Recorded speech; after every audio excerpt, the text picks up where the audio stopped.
Hello and welcome to another Best Junglers episode, this one for patch 14.5, and in a patch that is seemingly a jungle patch with the amount of junglers being buffed and nerfed, we have some changes to itemization, we have some Rost buffs, some changes to the brand ultimate and his clear timers, Evelynn was nerfed, Bel'Veth was nerfed, Nidalee was nerfed. What does that mean for our jungle meta? What does that mean for brand jungle supremacy? What does that mean for you, the average jungler Joe who just wants to understand how to carry and climb with the best junglers? And as always, we will go over the best junglers for every single MMR, including specifics for high and low. However, as you all know, the best way to actually climb is by infusing the best jungle fundamentals with your best champions. And for that, you absolutely must head over to Virkayu.gg. I have a free jungle improvement resource as well as a dedicated program where we have jungle video courses, jungle coaching VOD libraries, weekly free video content seen nowhere else, as well as Q&As and patch note rundowns, as well as a private jungle Discord. And if there's one thing I'm good at, it's making junglers reach their goals, as we saw with the record number of people hitting them at the end of Season 13. If you want to climb faster than anyone you know, jungle diff every game you play, click the link below or head to Virkayu.gg. And all that means is the S tier page begins with Virkayu, because, as I've always said, great at everything, master of nothing, except he's more like the master of everything at the moment. Everything around him keeps changing, but he is just a consistent rock-solid jungler that just has that edge in almost every arena versus most junglers. He can full clear into action, he can quadrant clear into a gank, he can invade you, he will snowball on you, and guess what, even if he's behind, smart jungling and good pathing equals he's just one great team fight away from a triple kill, quadra kill, pentakill. He's also one of the most ferocious scaling snowballing junglers. By that I mean if he gets 3-4 kills, normally yeah, you're afraid of the Kindreds, the Nidalees, and the Rengars, but you should also be damn afraid of the Virkayus. His build path now, with the Kraken Trinity Force being really stabilized for a long period of time, means that most players have now gotten used to playing him with a bit more of that squishy upfront build to focus on your farming, your clearing, your snowballing. But of course, beforehand, you had to decide Trinity Force, Kraken, or Divine Sundra. Which one do you go? Now you literally go all three. Well, in spirit, because Sundered Sky is that modern equivalent. So you have your Noon Quiver, plus your Kraken Slave for clearing and damage and snowballing. You got your Trinity Force to amplify that, and then you've got your Sundered Sky for your healing, disruption, and survivability. It really is the itemization best of all three worlds of Virkayu that we've had over the past couple of years. And when you combine it with the meta that we're in, this guy runs crazy. Much like Kindred, really, the data doesn't say, look at this high play rate, everyone should play Kindred. But I'm telling you, play Kindred. The champion is almost uncounterable at this particular stage. Really powerful and potent with the matchups we're having, and because there's no clear dominator that can take a Kindred out of a game, only your pathing can do that. Much like Virkayu, you should have no issue invading, taking over games, having good aggressive pathing, and not being too passive, not playing around marks and killing yourself for it. The thing about Kindred is obviously the Kraken Slate Trinity Force are your best duo combo, and while Terminus is absolutely amazing third, don't forget to think dynamically about their itemization. Could I use a shield bow? Should I go for a Lord Dominic's Regards? Maybe a Wit's End might prove better in this particular stage. You've got to think a lot more deeply in the variety of the third, fourth, and fifth items that you go. That being said, that's more an optimization thing, because if your pathing is good, and your Kindred is good, and your 2-item spike is good, 14 minutes, 6,000 gold, that's the metric you want, because largely, no one's going to be able to deal with a Kindred that far ahead, and you should be able to take over games no stress. Much like good old Kane, Blue Kane, and Rusty Boy back at it again. Now, Ross has been struggling because they gave him specific 80 ratio nerfs over the past couple of years. They made sure that he could not put lethality, he was really balanced around gold drink and sustain, and it's just wild to look at the Rost and Kane data and see the Conqueror is absolutely piss useless. Even after these buffs now, with an increase in that healing, you're not scaling with HP, so it's not giving you that raw damage output back, but it is meaning you can survive for longer. So we should see those win rates go up a little bit. However, for now, the data still suggests going your regular Dark Harvest rune sets, and obviously building a little bit more hybrid. What it also means, right, if you're going the Eclipse or Profane Hydra Rost builds, when you do end up building those HP items, they will go harder and stronger, which means you're doing more damage because you are living longer, and you're doing more damage because, you know, you're building damage. So that's great. Ross is back, Blue Kane never went away. S tier, baby. Next up is Nidalee, when they buffed her to be Soraka, correct? You know, we missed the best junglers, but yeah, she was pretty damn strong, and everybody knew it. For the life of me, I have no idea why they decided to put that buff through, because it made her easy to use. There's nothing wrong with champions being difficult to use, guys. Sometimes there's low elo champions, and there's high school champions, and that's fine. However, because she was so strong, instead of rolling back those buffs that they gave her, which she didn't really need at all for the high school players, instead, they nerfed her movement speed, which does hurt her overall, vibe, and also nerfed her bonus damage to hunted targets on that Q takedown. Now, in the words, basically, of our residential challenger Nidalee One Trick in the private Virkayu.gg Discord server, I don't like the changes, but they don't matter whatsoever. I'm gonna go back and get 1000 LP. So if the one tricks are okay with it, then the rest of you should probably be okay with it, although I'm okay with Nidalee losing movement speed personally. And personally, if I see one more Kha'Zix main think this champion is weak, guys, listen, assassins are not the easiest to play. You have to have the right angles of approach. You need to be able to enter fights and get out of fights. Oh wait, Kha'Zix is the damn best at doing that from the AD variety. Most AD assassins or assassins in general don't really get to go in and out of fights, amplifying our passive and, being invisible. What it comes down to with Kha'Zix is dynamic itemization with your lethality bonuses. Sure, you might rush the Ghostblade, but are you a Cyclosword gamer? Do you perhaps like the Profane Hydra farming technique? Do you need Edge of Night second because of the CC of the enemy jungler that you cannot just run out and kill because they can't do anything because you have Edge of Night? You have to think about what you're building and why, not just go full squish mode and be like, why is nobody dying? Sometimes Brand and Zyra and Karthus are going to hit you with spells, but if you have Edge of Night, you don't really care much. His data's good, his win rate's good, it's about your pathing, amplifying the strengths, and again, you can choose to be a bit more ganky and fisty and fighty. You can choose to be a bit more of a farmer and chill and Profane Hydra.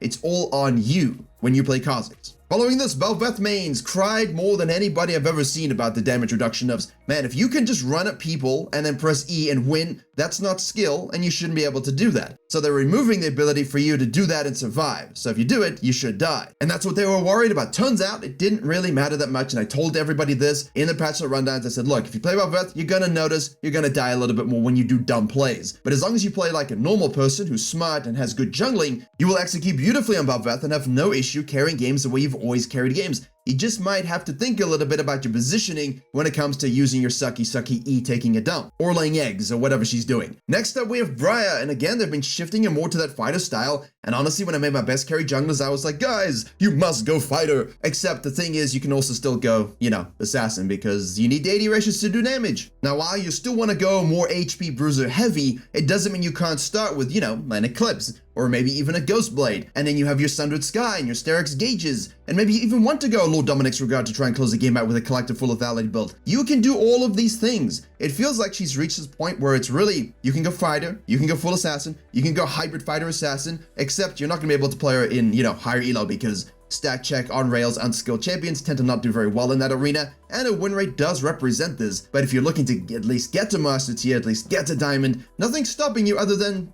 dynamic itemization as with Kha'Zix, choosing the right components for the right moment, and then having the right level of pathing, aggression, and I don't know, just press W, I guess. Now, Evelynn has been very, very strong for the longest time, really OP S+ tier. Not only did they nerf the Spellblade damage on Lichbane, which again, while it's nice on Evelynn's E, it's not really, a big thing. I prefer AP ratios, so if you're nerfing the AP ratios on Lichbane, we can talk, but they did nerf the AP ratios on her Q. And again, people are complaining a little bit. Why? When your champion's too strong, it needs to be nerfed. This nerf will impact her. You will feel this a little bit on your clears, a little bit in your skirmishing, but it's 100% not going to change the champion. She's still Evelynn, she will still 1v9, it's on you to 1v9, you're just not going to get as much free shit that you didn't deserve as before. And that's honestly the best kind of nerf. Hey, my champion's strong, I'm getting away with things I shouldn't. Now they're nerfing it in a way that I'm still strong, but I have to think a little bit more about those fringe cases and know my limits a little better. Next up is the A tier page, and while I'm not the biggest fan of the current iteration of the bear, as you all know, I'm known for Volibear, I love the champion, I helped write on the release of the rework, and he's been in a very sad state for 18 months. I've been begging for buffs, we got buffs. I'm a little bit worried that the buffs are not going to be sustained because of pro play. He's definitely strong in high elo, he's definitely strong with certain build paths, he's definitely powerful with the drain tank and variety builds and top lane, but in the jungle, there's such a big discrepancy between the win rate of W max and Q max, and my personal favorite style is being able to build 2 to 3 fighter items into some tanky itemization maxing W. And all that's happened here by these buffs going through and making Q more valuable at rank 1, you no longer really need to worry about it in top lane, and he's way more strong top lane again. So I'm really hoping for some sort of rework a little bit on the ultimate, making sure that he can be both a jungler and a top laner without always being too broken in one direction or another.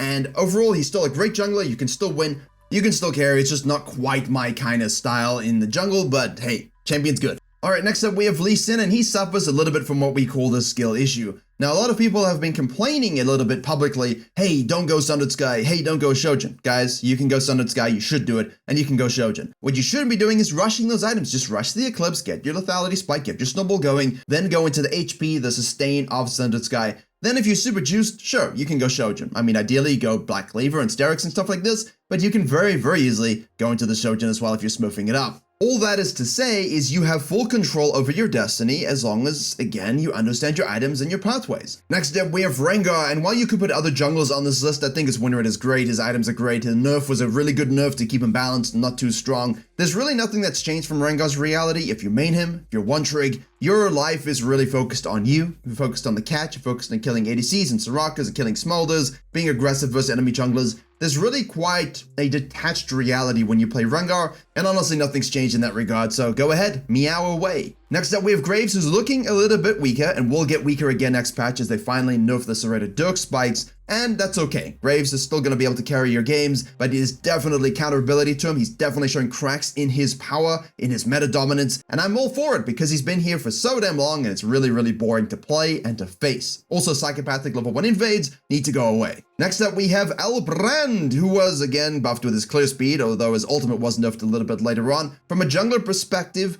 clear speeds are more valued to us than the, nerfs to rank 11, rank 16 ultimates, because it allows us to snowball, to clear fast, to get level 6 into level 11 before anybody else, to control objectives. That's really our phase, that's our dance. So when they nerf things later, it sucks, but it doesn't affect us as much as we think. Brand, still solid, still good, still drool worthy, a monkey can win with him.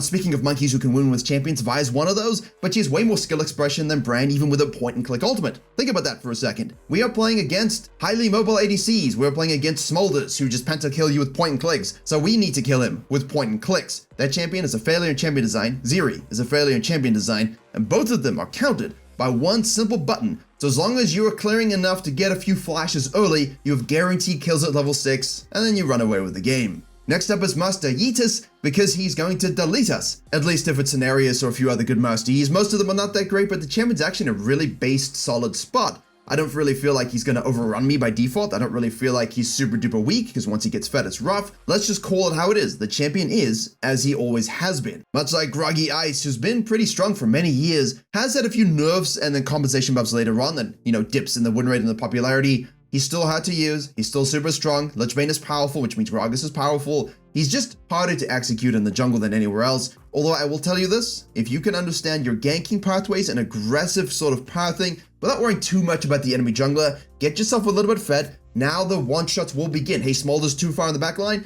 you got your Bear Wolf flash into ult combo, guy's dead.